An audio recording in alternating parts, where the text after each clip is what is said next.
Hi guys, Nathan again here from Cornerstone FX. So in today's video, we're going to be looking at support and resistance areas, so key areas in the market. And we thought it would be valuable to share this information with you so you can begin to formulate a trading plan. So what is a key area or an area of support and resistance? So very simply, an area of support or an area of resistance is an area in the market where price goes to and reacts from.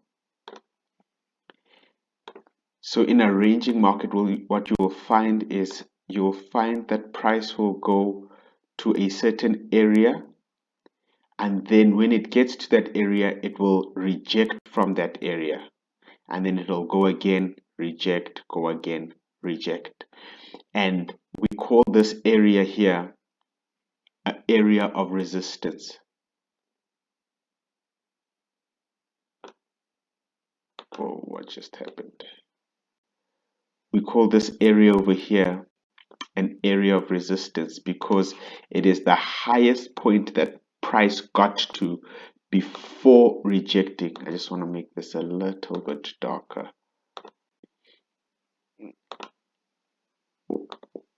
What's going on?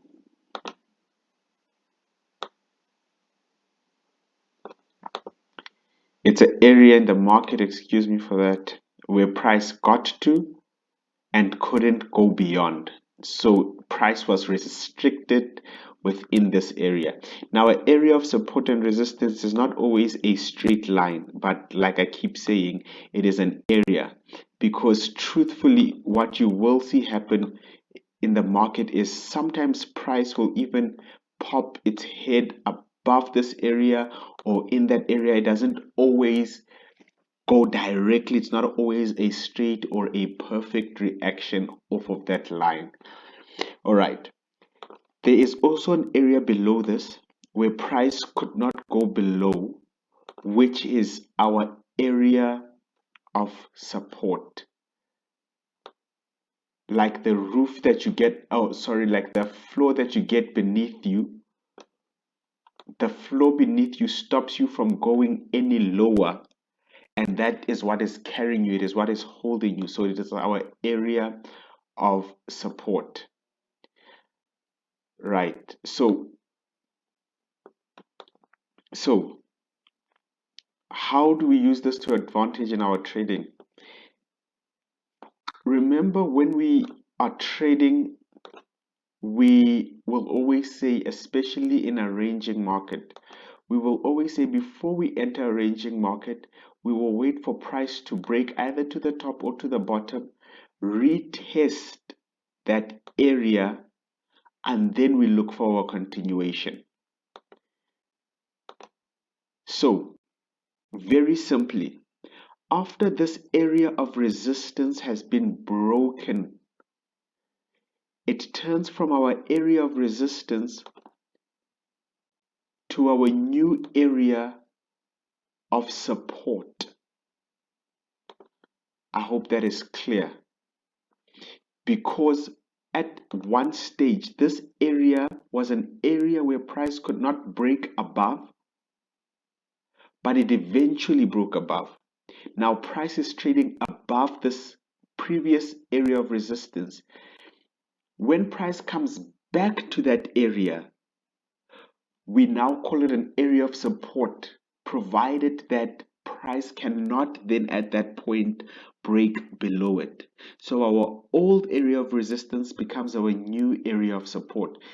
And that's what makes it, in general, a key area. It is a key area because price keeps going there, and when price gets there, we get a reaction. So we call it a key area once again because price keeps going there. It went there once, in this example twice. The third time we got a reaction of that area. Same thing with the support. Price would come there once, twice, three times. And again, guys, this is just an example.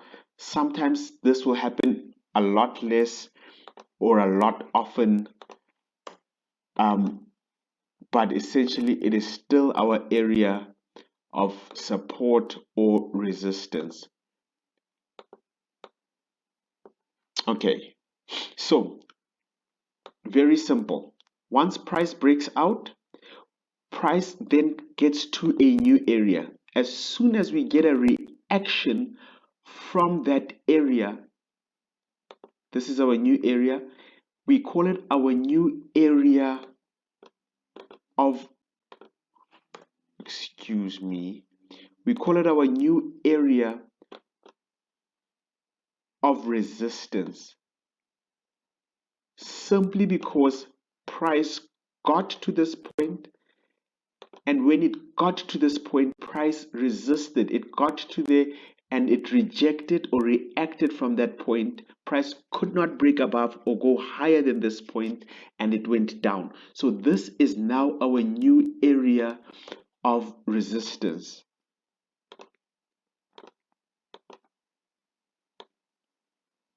Resistance, and then we have our new area, our old area of resistance, new area of support down here. I hope this is still clear. Now, price doesn't always react from a place of resistance multiple times. When it reacts multiple times, like we had in this example down here, we know that this is a very strong area, and usually it will be a consolidating market. But sometimes what we will get in the market, especially when the market is trending, is that price will get here to a new area of resistance, go to our old resistance, new support, and then almost break immediately through. And then we will later get our new area of resistance turned support. Let me get it from here. So then we will get this new support and new resistance over here, and then here is our old resistance, new support. I hope this is clear. Resistance because price couldn't break above, support because price couldn't break below. New area of resistance, price didn't go higher than this point at this particular time. It went to our old resistance because it was our old key area, broke through our new resistance, made a new resistance all the way up here, and we got our new support down here, and so on. So this is how it looks when I'm just doing it, so you can understand. When we look at the charts, it is not always as clear or as clear cut, rather, but you will see that the market does this all the time. So looking here at our markets, you can clearly see that over here we had an area of resistance. Let me just put it in.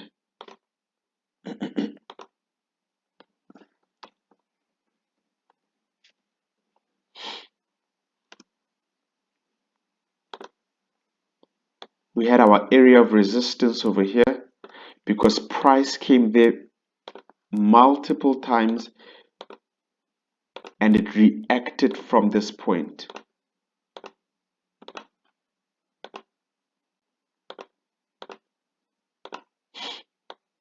And then at the bottom, because price also came here and reacted, we had our area of support.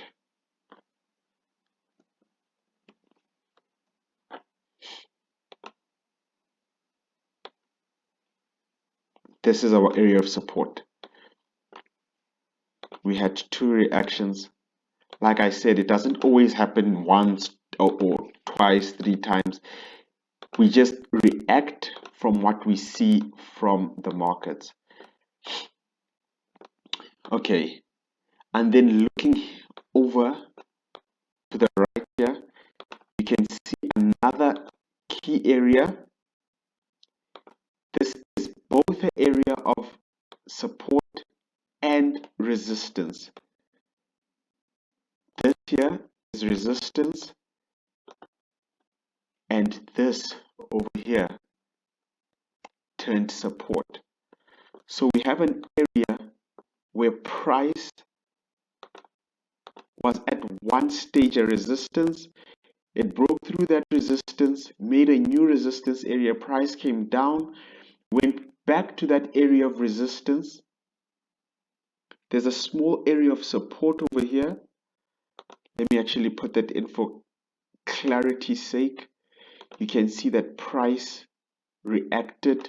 Like I said, nothing is perfect in the market. So you will see here that price broke below our area of support, broke back into our area of support, continued consolidating, and then eventually broke above our area of resistance. Price then came back to retest that resistance, and then we got a continuation. Now, very important, like I showed you in the example, after price broke out, it came back to support and created a new area because price at the first instant couldn't break above this area over here. It then reacted from this area, went back to support, and continued breaking our new resistance, and potentially is going to make a new resistance, come back, and then continue moving up.